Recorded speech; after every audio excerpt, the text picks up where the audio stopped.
Anche ieri, ben rivisti chi è venuto oggi per la prima volta, benvenuti a tutti quanti. Abbiamo di nuovo il piacere di ospitare un'altra prestigiosa lecture nell'ambito delle Distinguished Lecture in Earth Science organizzate dal nostro dipartimento.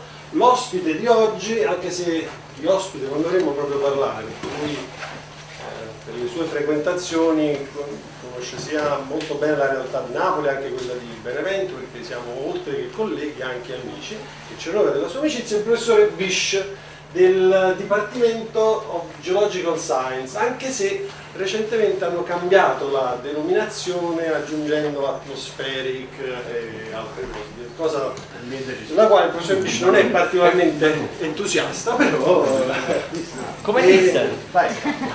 Dunque, tornando a noi, il professore BISH è stato diversi anni al laboratorio di Los Alamos, che è una prestigiosissima istituzione non universitaria, ma un laboratorio che si occupa di tantissime ricerche, e lui in particolare nel periodo in cui è stato a Los Alamos ha lavorato sul progetto cosiddetto Yucca Mountain, ossia lo storage delle scorie radioattive che gli Stati Uniti hanno per diversi motivi, molti dei quali vi saranno immediatamente resi espliciti. Dopo si è spostato all'Università dell'Indiana e since were you in Indiana? 2003. Nel 2003 si è spostato all'Università dell'Indiana e ha ottenuto la prestigiosa Heidenberg Chair, che è una cattedra intitolata a questa persona, ancora vivente fino a 2 anni fa, per lo studio sulle ricerche dei minerali argillosi. Quindi lui è un esperto sia di minerali argillosi sia di è un geologo, e per quanto mi riguarda l'esperienza lavorativa che ho avuto con lui, perché sono stato suo graduate research assistant a Los Alamos, è stato qualcosa di veramente notevole e fondamentale. Insieme a quelle che sono le cose, poche cose che ho imparato qui dal professore De Gennaro, altre 2 le ho imparate da lui, e quindi sono particolarmente contento e orgoglioso di averlo qui ospite. Un'altra piccola notazione: il professore BISH ha vinto recentemente un award della Fulbright Foundation, che è un premio decisamente prestigioso, e trascorrerà circa 6 mesi a partire da gennaio prossimo presso il nostro dipartimento, cosa che ha reso orgogliosi noi perché lui ha scelto questa cosa, e soprattutto lavorerà su una serie di argomenti che possono anche essere visti molto diversi sicuramente da questi, ma con l'Università del Sannio, in particolare loro sono quelli che hanno iniziato e proseguono insieme al professore Morra questa linea di ricerca sulla caratterizzazione di minerali argillosi per la produzione di ceramiche archeologiche, e noi speriamo che il professore BISH ci possa dare una mano con il suo knowledge su queste ricerche. Non vi rubo altro tempo e vi lascio al professore BISH. Grazie Giulio, un grande lettura. Buon pomeriggio ragazzi. Ieri abbiamo parlato in italiano, sfortunatamente oggi parliamo in inglese, mi dispiace. I will speak slowly, hopefully you can understand me. I will try. So I had a very nice large lecture, and Pier Giulio told me, oh, you only have 3 hours for your lecture, so I removed some information. But I'm going to focus more today on, turning this on mineralogy and the importance in a geologic repository. And the example I will give you is from Yucca Mountain, Nevada, but it can apply anywhere in the world. So before I begin, probably most of you, with a few exceptions, have never been. Several people here have been to Bloomington, believe it or not. Mariano, Julio, Mara. But Bloomington is in the state of Indiana.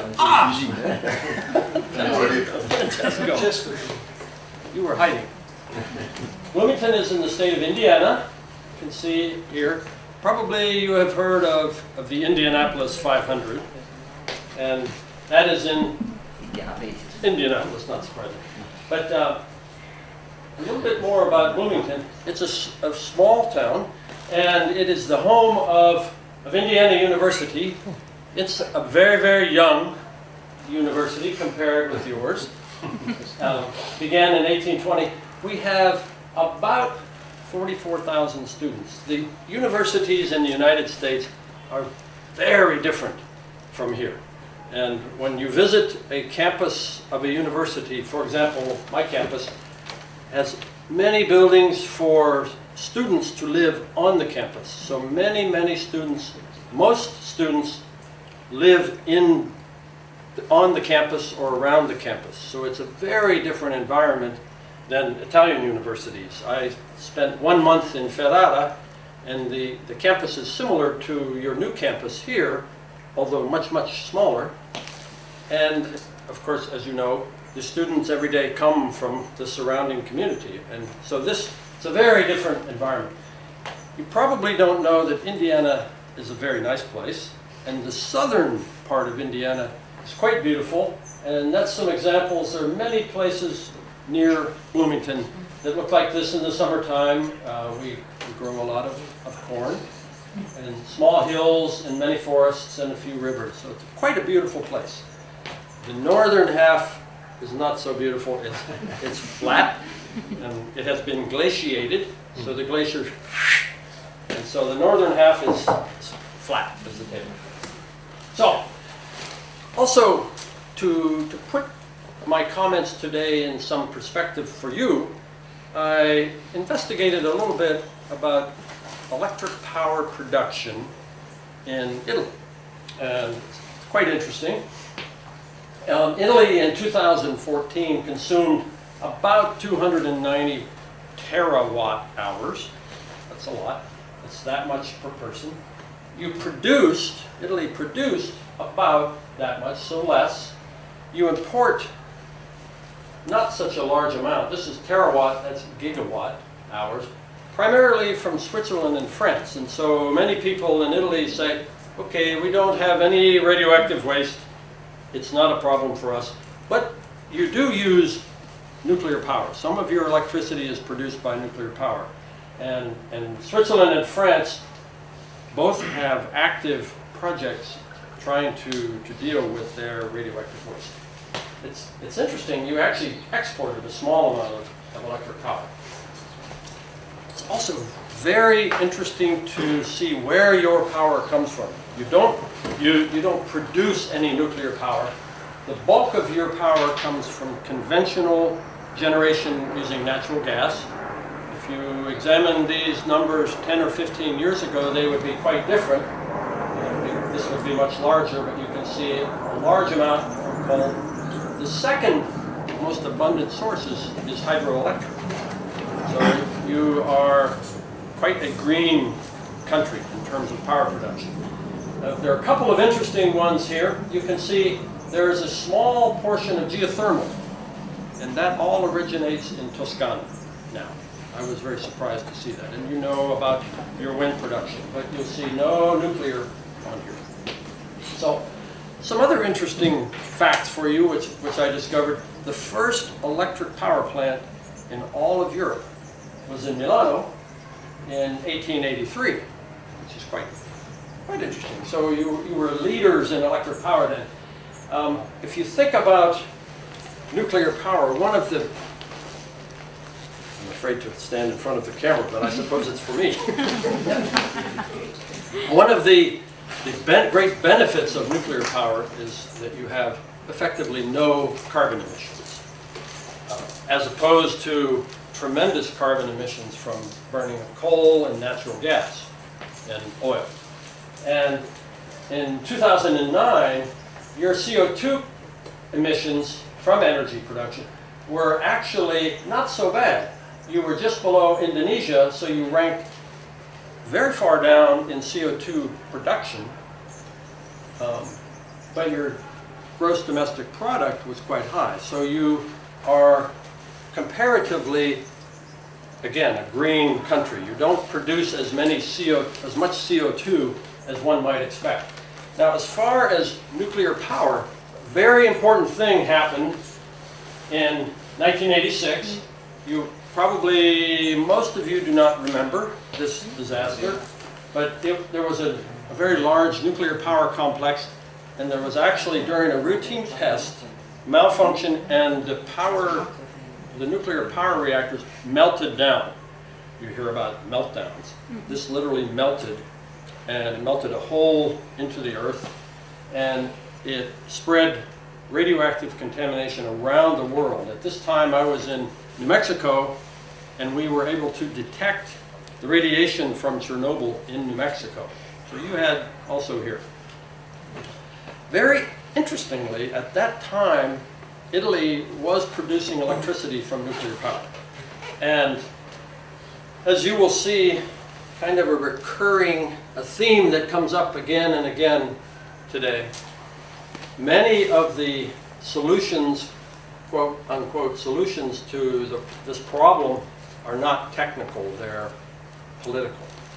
And just like our politicians, your politicians then, shortly after that, said, okay, we will let the voters of Italy, the highly educated, mostly engineers and physicist voters of Italy, decide whether to have nuclear power or not.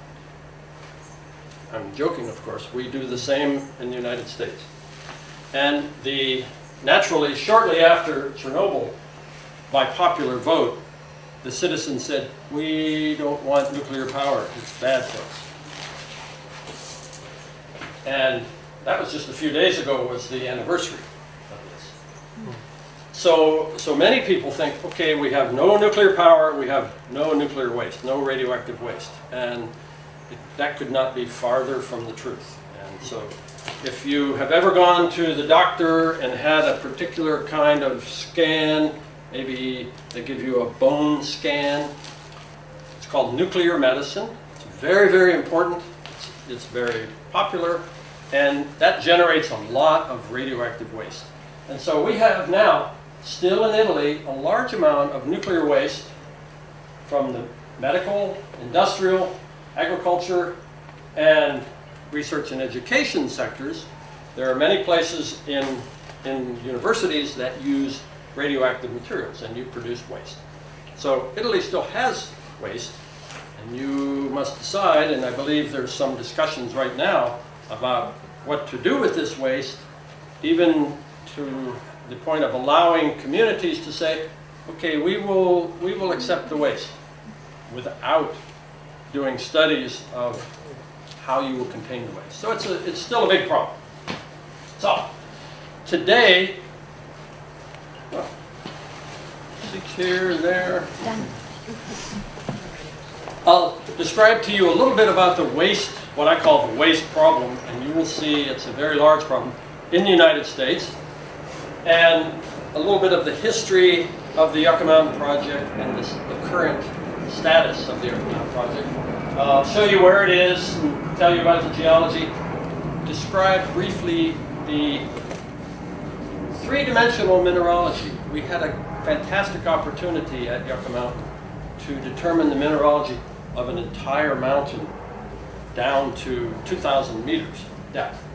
And then talk a little bit about why mineralogy is important in terms of geochemical effects and thermal effects. So Yucca Mountain is far away from Bloomington. Here's Bloomington. Yucca Mountain is in the state of Nevada. This is Arizona. This is New Mexico, where I used to work. California, Utah. And if we blow up the state of Nevada, here's Las Vegas, where maybe somebody has gone. It's not such a nice place. You don't need to go. And here's Yucca Mountain. Yucca Mountain is on the edge of a very interesting place. It's called the Nevada Test Site. And for many years, the United States has tested nuclear weapons there. And we don't test anymore there, but this is a very large area that is highly contaminated. So it's kind of a natural place to think about putting some radioactive waste. So there's Yucca Mountain right there on the edge of the Nevada Test Site. Very beautiful geologically. As far as vegetation, not so beautiful. If you think you can't see the trees here, it's because there are no trees. There's nothing. Little bushes. It's a desert. And so this is Yucca Mountain, and this is what the desert southwestern United States looks like. It's quite impressive and quite beautiful. For a geologist, you can see all of the structures so easily because there's no plants messing it up. So Yucca Mountain, as maybe some of you know, is perhaps the first repository for high-level radioactive waste in the United States.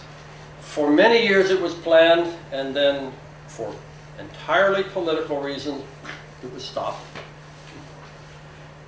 Our Nuclear Waste Commission actually has already evaluated an application to give a license to Yucca Mountain to take waste, but in 2011, President Obama and his administration said, "Oh, we think this is not so good." And that was the Democratic Party. Generally, they're the more environmentally friendly party. And they said, "Oh, this is very bad for us. We shouldn't do this." After spending $9 billion. It's quite a nice amount of money. It supported me for 20 years. Thank you. But now it's stopped. But fortunately, all of the studies remain. And it does appear that our current regime that we have in power now may revive these studies. The current regime is the opposite of the Obama administration. You may have heard about the bad guy whose name I do not repeat.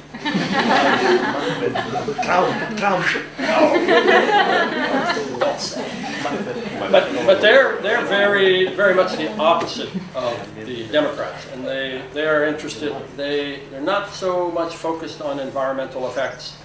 They're more focused on money, and so it may come back. Personally, I'm not trying to say that if it came back that is bad. And hopefully you'll see that there are some good things and some bad things. So, the problem in the United States is we currently are storing more spent fuel from nuclear power production than will fit into Yucca Mountain. So even if tomorrow we open, it's full. So you have a big problem. You haven't licensed your first repository and it's already full. So right now, the waste is held at all of the individual nuclear power plants around our country. And the environmentalists like this very much because this problem here has been responsible for stopping the construction of new nuclear power plants in the United States. Many environmentalists, and they may be right, but many environmentalists think that nuclear power is very bad, and because of things like Chernobyl, and we had another incident in the United States with 3 Mile Island. And so if you can stop the waste storage, you can stop nuclear power. And that's effectively what it's done. That's unfortunate because many other environmentalists say nuclear power really has a great potential to solve a lot of our carbon, CO2 and carbon emissions problems. And so it's too bad. I think if you speak with your physicists in your department or in your university and at mine, they will tell you that there are many much safer reactor designs that we could use. So it's a good way to solve some of the carbon emissions problem. If we look at how much radioactive material is required to produce power, it's very interesting. You get a feel for how efficient radioactive or nuclear power generation is. For 1,000 megawatts of electric power, and that would be one large power plant in the United States. And that's quite a large power plant. So that's a gigawatt per year. Requires 3 million tons of coal. It's a huge amount of coal. 65, with a lot of zeros, cubic feet of natural gas, 11 million barrels of oil, today at about $50, or 39 tons of uranium. 39 tons of uranium would fit in this room. It's incredible. This is what the spent fuel pellet, or the fuel pellets look like, although they're black. You wouldn't want to hold one in your hand. But this is exactly what they look like.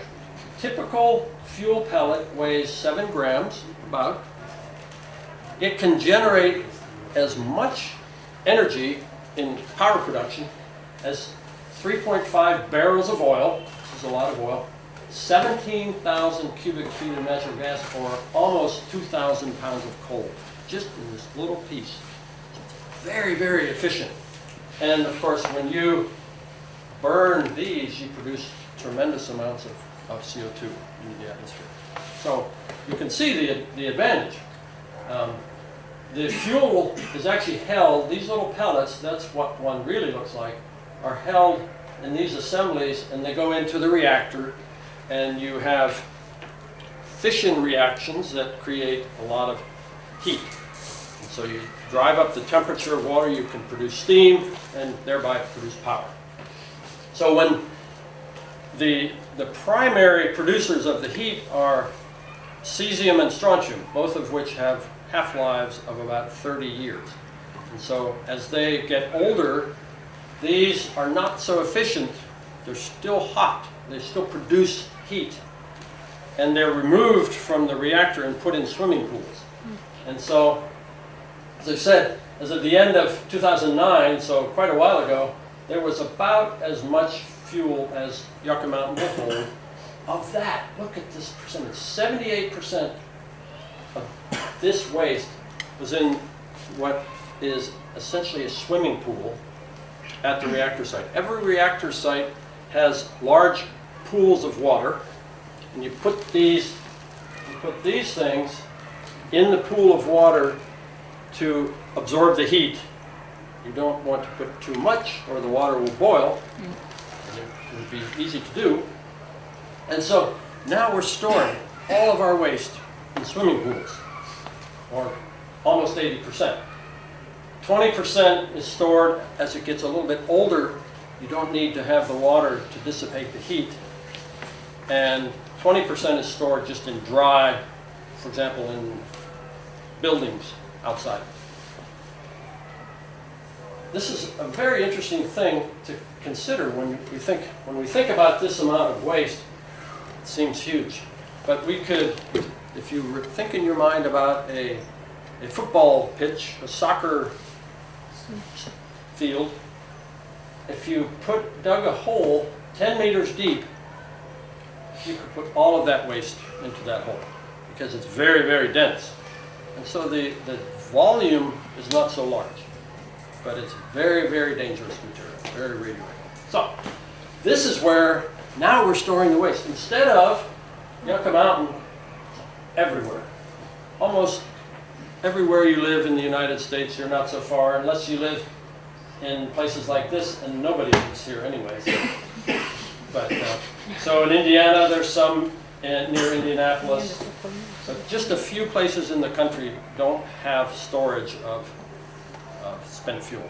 So we've taken this problem and spread it out over the whole country. And keep in mind that this is a very large security problem, because the kinds of bad guys who are everywhere today would love to have some of these pellets. If you may have heard of a dirty bomb. Can you?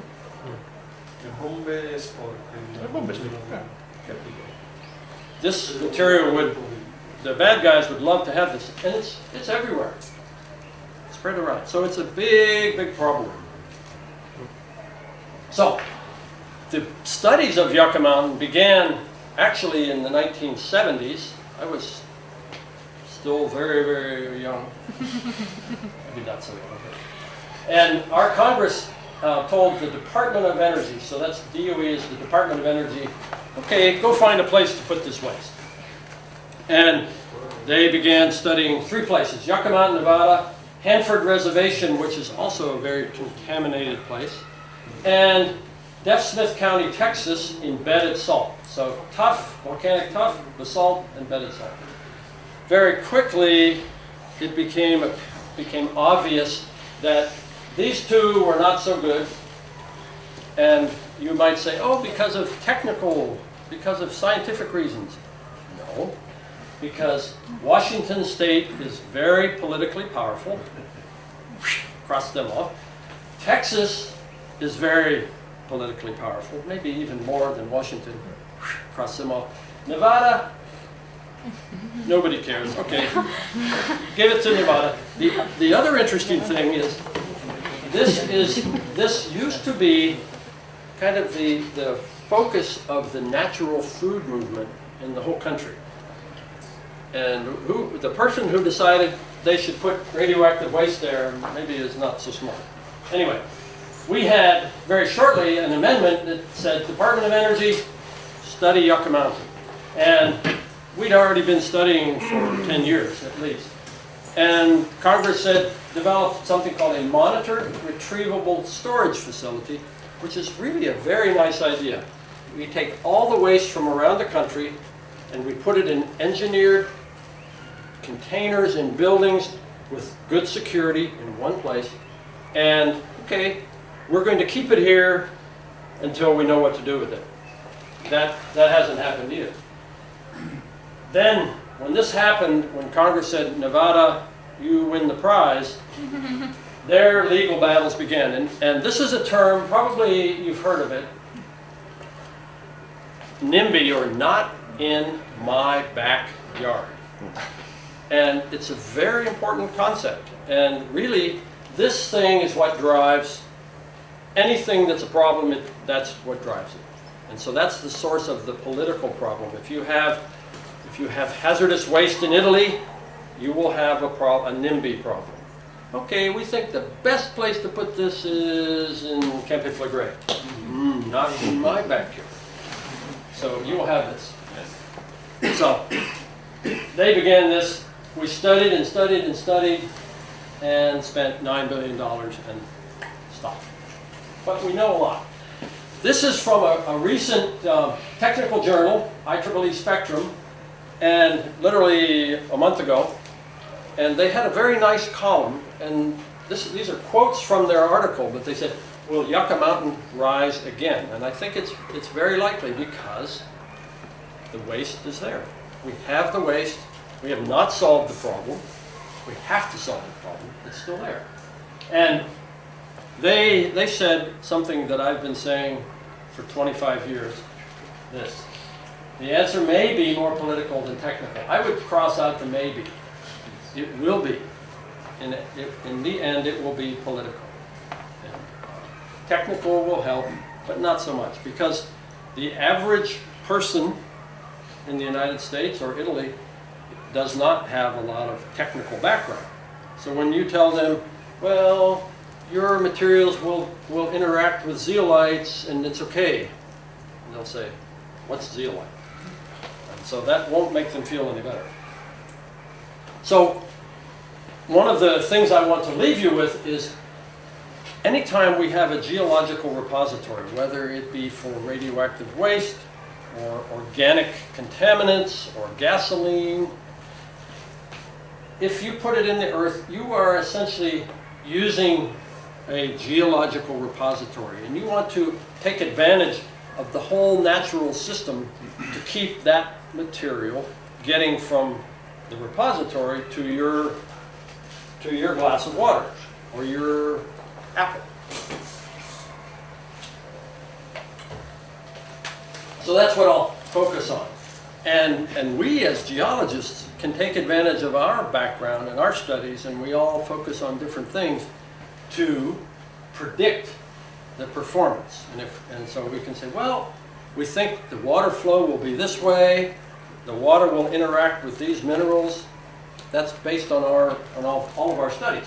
And it's kind of interesting when you think about when you first took geology, you learned that the present is the key to the past. And now what we need to learn is what's going to happen in the future.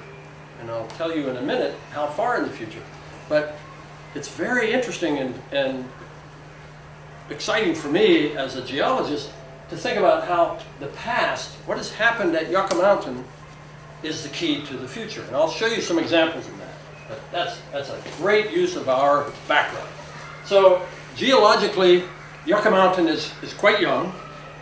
It's in, as you saw, the desert, Great Basin Desert. And it's a series of, the mountain itself is a series of 12 to 14 million year old rhyolitic tuffs. Some of them are welded, some of them are non-welded, some are devitrified, some are completely glassy, and some of the glassy materials have been altered to zeolites, quite thoroughly altered. So similar to some of the rocks around you, a little bit different composition. And there's a very large rhyolitic complex just to the north, and it's a fantastic place for a volcanologist to study and for a mineralogist, because we see evidence of hydrothermal alteration and diagenetic alteration at depth. And in my efforts to shorten, I eliminated all the material on volcanic hazards, but it's actually in a volcanically fairly active area. And some of the calderas are reasonably young. But that's a subject for another day. So this is Yucca Mountain again, and this is looking south, and you can see there are a number of cinder cones in the distance. One of the cinder cones, a scoria cone, is, I believe, 18,000 years old. So there's been, at a distance, some recent volcanism. So if we look geologically at a cut away of the mountain, you can see immediately one of the most important aspects of the mountain. This is the repository horizon here. If we look at this scale on the left, the repository horizon or emplacement horizon is about 300 meters below the surface. The remarkable thing is the water table, the static water level, or what we call the water table. Are you all familiar with the water table? Yes. See? Okay. It's another 300 meters down. There are probably, maybe I could make a bet that there are no places in Italy where the water table is so deep. If you go to your grandmother's house, probably she has a well in the back, and you can pump the well and water comes out and you drink. And probably the water table at your grandmother's house is 10 meters, 20 meters deep. And the idea is if you start digging a hole, if you dig a hole, the soil is moist, but there's no water sitting in the hole. And as you dig and dig, when you get to the water table, there will be liquid water sitting in the hole. And that's the water table. Here, it's incredible. You can go 600 meters until you reach the static water level, the water table. This is one of probably the best aspects of Yucca Mountain. And there's a variety of faults here, but I just wanted to emphasize that to you because it's quite unique. There are places in the United States like this, but not so many. In Indiana, many people near where I live who have lived for a long time have wells, and they're probably 10 to 20 meters deep. If we look at the hydrology, if we go way down, we've got so this is our 600 meters. We've got underneath Yucca Mountain what we call a volcanic aquifer. We've got an alluvial aquifer, and infiltration in this aquifer is through the alluvium here that you could see in the distance. Very deep is a much older carbonate aquifer, and there's not very much communication between these two. The thing that we worry about, just remember, what's the number one thing that takes the waste from the repository to your food? It's water. There are some other ways, but that's the primary way. So we have to worry about how does the water flow. So the water flows through here, it comes here, and so we have to worry about how long does it take water to go from here to here. And in this case, the end is in Death Valley. And it's a closed basin, and the water ends there, and it doesn't continue, for example, to California or to Los Angeles. So, as I said, liquid water is the primary thing that moves waste. So we want to know, how does water flow through Yucca Mountain? If you've looked at the volcanic rocks around here, and probably everyone has, you know that it can be very complicated. And if we have a series of rocks, if this is the water and this is the surface, and we put waste here, water gradually infiltrates from the surface, and we have to know, how does water pass through these rocks in the unsaturated zone? I assume you teach hydrology here? Yes? So if you take hydrology, probably most of your hydrology, if not all, focuses on saturated zone hydrology, or what happens below the water table. And most textbooks are written about that. Most of what we know about water flow and hydrology is about that, although Yucca Mountain changed that a bit. In Yucca Mountain, this is the important thing. How does water flow through the unsaturated zone? And it's very, very difficult to understand and to predict. And you probably know that if you have matrix flow through, say, a tufaceous rock that has been zeolitized, has very low permeability. If you have a bedded tuff that is not zeolitized, it can have a very high permeability. The important thing in the unsaturated zone in most of the rocks at Yucca Mountain is that you don't have any rocks here, so these are my rocks. You have fractures in all of the rocks. And so the rock itself has a low permeability, many fractures, and if you had something from Star Wars or Star Trek and you would see many, many pathways in fractures. You would see fractures that end and they don't continue. You would see fractures that continue. So the task is to predict how water flows from the surface through all of these fractures when the permeabilities between the matrix and fracture flow can differ by at least 5 orders of magnitude. And so keep in mind, we want to predict how long does it take water to go from the surface through the repository to the water table and then to your glass of water. And so it's more complicated than any problem we've ever had to deal with. We estimate that infiltration rates are fairly low because, keep in mind, Yucca Mountain is a mountain, and much of the rainfall that falls on Yucca Mountain goes off the side. It does not infiltrate into the mountain. If you look at the legal documents telling us what to do at Yucca Mountain, they tell us we have to predict what's going to happen in the next 10,000 years. And this is, the legal document says, 10,000 years. Predict this, please. And of course, if it's all related to infiltration, you have to worry about climate. And since I've been here, I've been watching the weather forecast, and every day, the next day is wrong.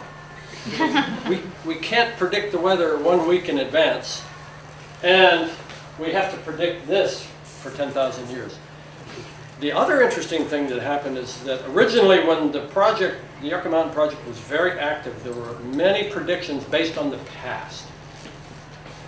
And so we looked at climate over the last 400,000 years. And the predictions were that Yucca Mountain would be cooler and wetter. And you can imagine, this was, say, 20 years ago. You can imagine today what the predictions would say, and they'd be quite different based on recent studies of global climate change. And so even in 20 years, we've completely changed from cooler and wetter to warmer and drier in this location. based on our improvement in understanding. So, finally, getting to mineralogy. I asked Pier Giulio for some models and samples, and he said that they're all in boxes, so that's why I have to use these for my rocks. But there are several very interesting ways in which mineralogy is important in any kind of geologic repository, but in particular at Yucca Mountain. One is how the rocks interact with radionuclides. And you will often hear about sorption, and the implication when you hear about sorption is that the radioactive element goes into a zeolite and it's stuck. It's there forever. And it's a very incorrect, simply incorrect way of thinking about it. And I'll tell you a little bit more about that. And really what we need to talk about is retardation. So if you have water that flows at this rate, and it gets to your glass of water in 10,000 years, you would like the geologic system to instead make the water can still go that rate, but the cesium maybe, or uranium might go very, very slow, because it goes into a mineral here, and then it comes out and goes into this mineral. So we talk about retardation, slowing things rather than stopping. There are a few mechanisms to stop, but not. And so in the beginning, Yucca Mountain was chosen because we knew that there were zeolites there, and people thought about zeolites in clay minerals sorbing cesium and strontium. Turns out, when you look more closely at this, that most other radionuclides, the radioactive elements in the waste, are a lot more important than cesium and strontium. And I'll tell you a little bit about that. One of the interesting things is, if you think about in the unsaturated zone, water is going through our fracture. Now what's important is not what's inside your rock, it's what's inside the fracture. And so we learned that the minerals in the fractures are very, very important. And we actually were able to get some real data from Yucca Mountain to tell us how important. So fracture minerals are really important in retardation. Another area that I've been particularly interested in myself are the thermal effects. Because when you put spent fuel, remember the spent fuel is in the swimming pool because it's producing a lot of heat. And as it gets a little bit older, you put it in a dry place. But when you put large amounts of spent fuel into any place, like Yucca Mountain, it's like a huge heater. And it continues to be a huge heater. Just like the inner part of the Earth is being heated by radioactive decay, this material is decaying and producing heat, which raises the temperature. So there are many thermal effects related to dehydration of hydrous minerals and eventually rehydration. If they dehydrate, generally many of these contract, they shrink. You know what happens if you have a massive rock and you heat it and the minerals inside shrink? It cracks. We can have even dissolution of some minerals and precipitation of new minerals, and a lot of longer term reactions at lower temperatures, maybe 100, 80, 100, or 100 C. And finally, the way in which mineralogy is important is using the minerals that we see at Yucca Mountain to tell us what has happened in the past. And I'll show you some examples of that. So, as I mentioned, we spent $9 billion, and that's good.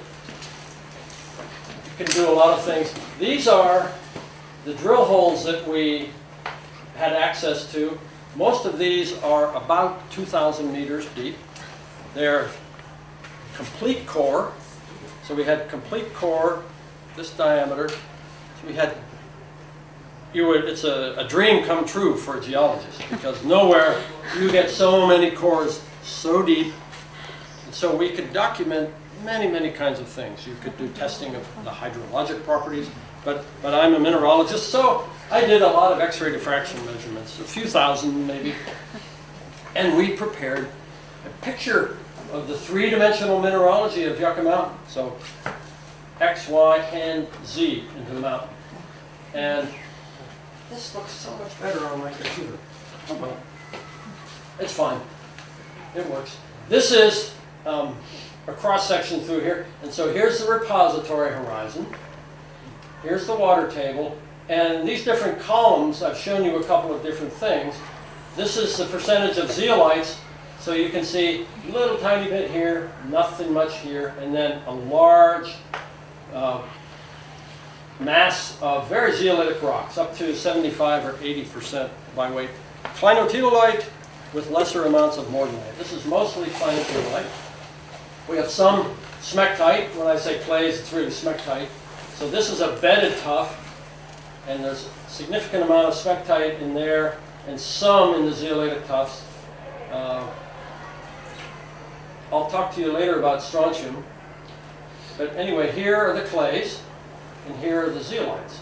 And so we were able to produce this kind of information for all of the minerals. This is kind of a summary of a number of interesting and important things in one drill hole. And you can see the repository horizon is in the middle of this densely welded, devitrified tuff. So the mineralogy of this topopause spring unit is about 2/3 feldspar, 1/3 silica minerals, quartz, cristobalite. Almost no zeolites or clays, almost no hydrous minerals. And you can see between the repository horizon and the water table is a large mass of zeolitic tuff. So it's a very important aspect, which makes, if you look at it simplistically, you would say that's a very nice repository. This is all unsaturated. You have zeolitic tuff between the waste and the water table, so it looks pretty good. This illustrates some things in a east-west, I was thinking it was east-west, section showing the distribution of glass and zeolite as a function of depth. And it's really quite interesting. Up here, this is this very thin bedded material, and where it's very shallow near the peak, it's not altered at all. If I brought the material to you, it would look like beach sand. So very, very permeable, very reactive. If it had been in contact with liquid water, it would have altered very quickly. So this tells us, this is about 12 million years, that has not been in contact with significant amounts of liquid water in the last 12 million years. Right at the bottom is a vitrophere. It's a very densely welded glassy unit that has a very low permeability. And you can see that farther down the mountain, this is a 5 times vertical exaggeration. This glassy material has been altered to clays, to smectite, partially. Here's a repository horizon, and then beneath it we have a vitrophere at the bottom of this densely welded unit, and then we have up here glassy material. This remains glassy because it's here's the static water table. So this is very far from the water table. Here we have zeolitic material. So you might say, oh, if we have a problem here, it will go through this glassy material and not interact with zeolites. But you can see we have another zeolitic horizon here because of the tilting of the beds. And so everywhere across the mountain between the repository and the water table, we have zeolitic materials. This has been used to suggest that we have what's called a capillary fringe. If you have a glass of water and you put a piece of paper in the glass of water, for example, you know that the water will wick up in the paper out above the water.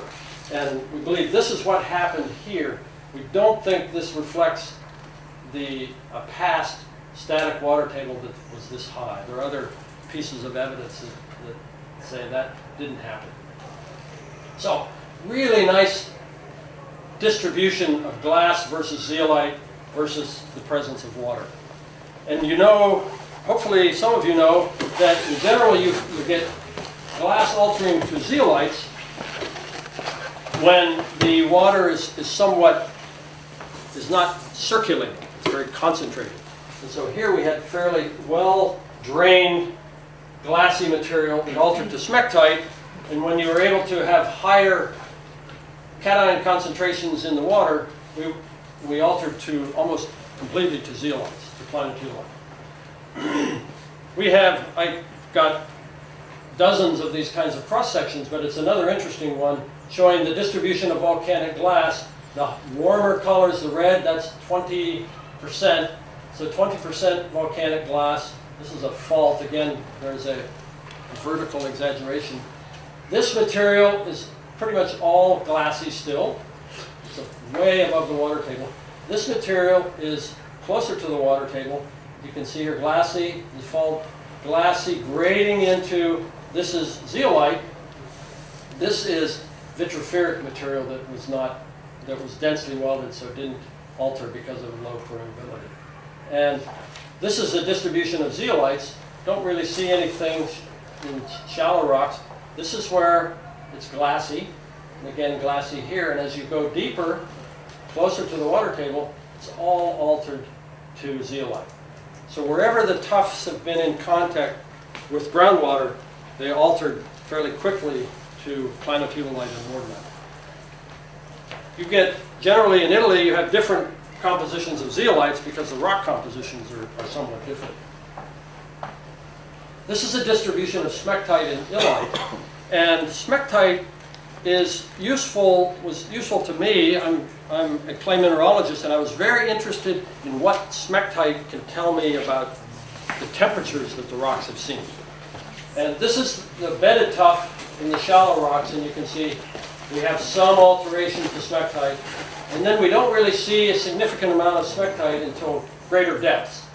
And I was able to use the smectites throughout these rocks to make inferences about the temperatures to which the rocks have been exposed. Remember, it's right next to a very large caldera complex that provided a lot of natural heat.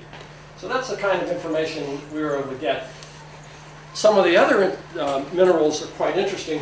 Tridymite is very common in volcanic rocks. The only place we see tridymite, and you can see there's some places where we get 10 to 15%, is in very shallow rocks.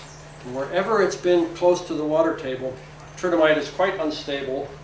It's much more soluble than the other silica polymorphs, and it dissolved and quartz precipitated. Likewise, cristobalite and opal CT are abundant in the devitrified tuffs and in some of the bedded tuffs. Opal CT and cristobalite do not occur below the water table. We've never seen them below the water table, and they've dissolved and quartz is precipitated. So it's really a nice geological example. You could study this just for the geology of it and ignore the waste issues. So, how old is the fault? How old is the fault? No Stan's fault. Good question. I don't remember. No. Yeah. I don't remember. It's exactly after the deduction, of course. I believe that it's associated with the. Remember, there's a very large caldera complex that was active between about 9 and 14 million years, and it's associated with subsidence due to that caldera complex. It's old. So it's old. It's almost as old as the almost last. as old, right. No active tectonics. There's some active tectonics in the Great Basin, but not on that scale. Not on that scale, right. Yep.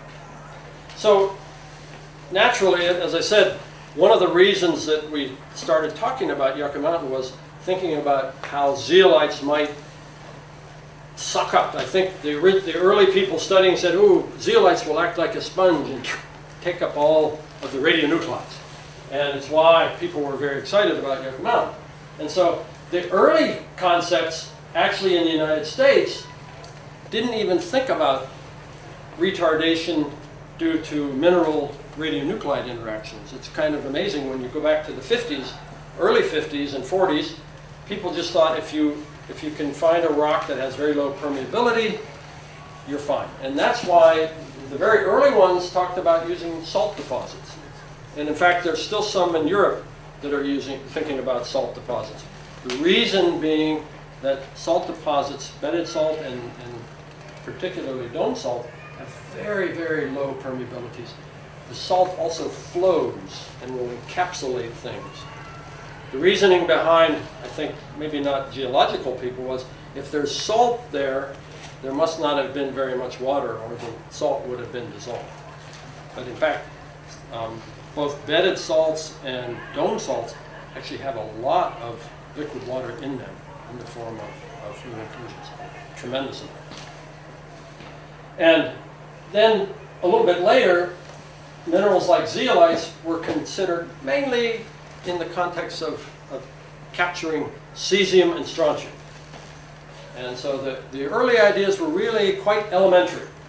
And nobody said, let's think about the whole system. Let's think about permeability. Let's think about fracture minerals, fracture flow versus porous flow, and so on. And this was really the first time where we realized we have to consider the whole system. So you all would work together on this project if you have a project in Italy, which I assume you will soon. So if we go back, really Ames worked at the Hanford site in Washington, and he did some of the pioneering work, really some of the very nice first work, looking at clinotelite and how it interacted with radioactive elements. And he focused his work, because the wastes that he was working with at Hanford contained cesium-137 and strontium-90, he focused on that. So he looked at the interaction between these and clinotelite, and he said, this is fantastic material. Clinotelite has a very high cation exchange capacity, meaning you can put a lot of cesium and strontium inside the structure. And exchange is a key word. It implies that you put cesium in and something comes out. Calcium, sodium, potassium. But it's an exchange process. That compares with clay minerals about half that of zeolite. And the other thing he found is that clinotelite is very selective for cesium and strontium. Selectivity you can think of as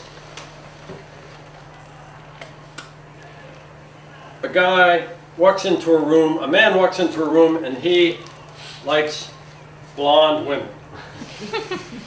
And he looks around the room and he sees two blonde women. And he goes right there. And all of the other women in the room are ignored. He focuses on that. Clinotelite is that way with cesium and strontium. If you have a solution of cesium and strontium and calcium and sodium and potassium and magnesium, clinotelite sees cesium and strontium. I love you. And cesium and strontium go into the clinotelite even if there's not very much. So there could be one blonde girl in this whole room, and the guy finds her cesium, and the clinotelite will find the cesium and strontium ions in the solution, even if there's 1,000 times more calciums. I don't care about calcium. I'm going for the cesium. So selectivity is very, very important in any of these kinds of things, because naturally there's going to be a lot of calcium in the water and sodium, but it's selective for these, what Ames considered to be bad things. And so those were the two things that really got people excited about having clinotelite at Yucca Mountain. And so originally we just said, okay, let's take cesium and strontium out of the wastewaters, and in fact that's what Ames had to deal with at Hanford. And that's what drove us originally to Yucca Mountain.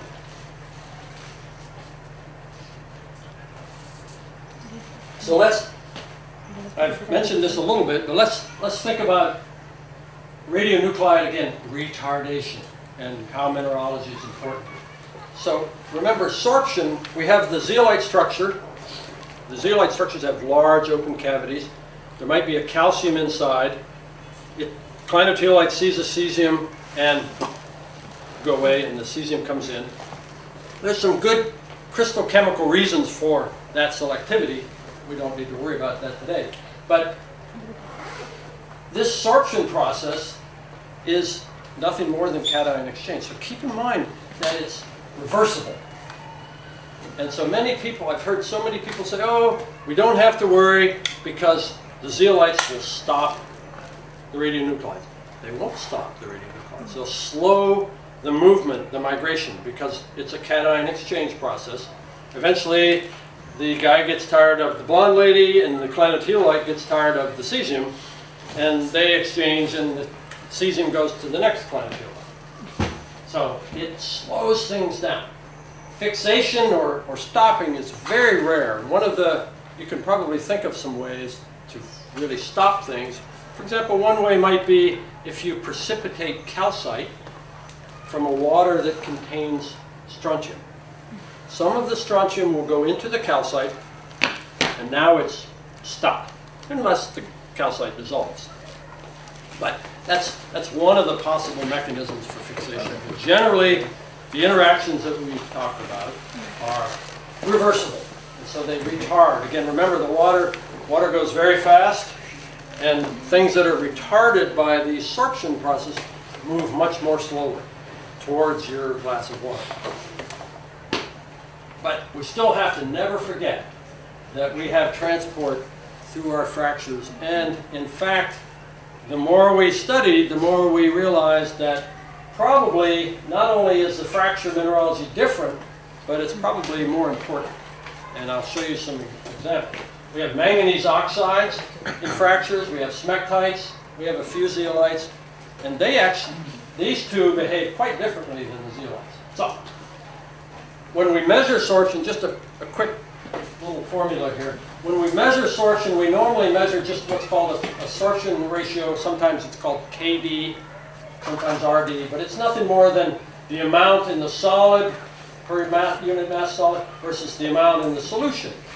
And so if a clinotelolite takes up a lot of cesium, that number will be very large. If the clinotelolite is insensitive, that number will be 1. And so you can see that it gets very low. And what we can calculate from that is a retardation factor.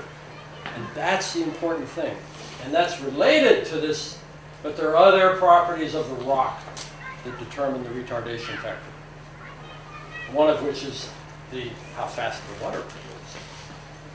Now, I mentioned that the early discussions of waste focused on cesium and strontium, and that maybe that wasn't such a good idea. And as we studied this problem more and more, we realized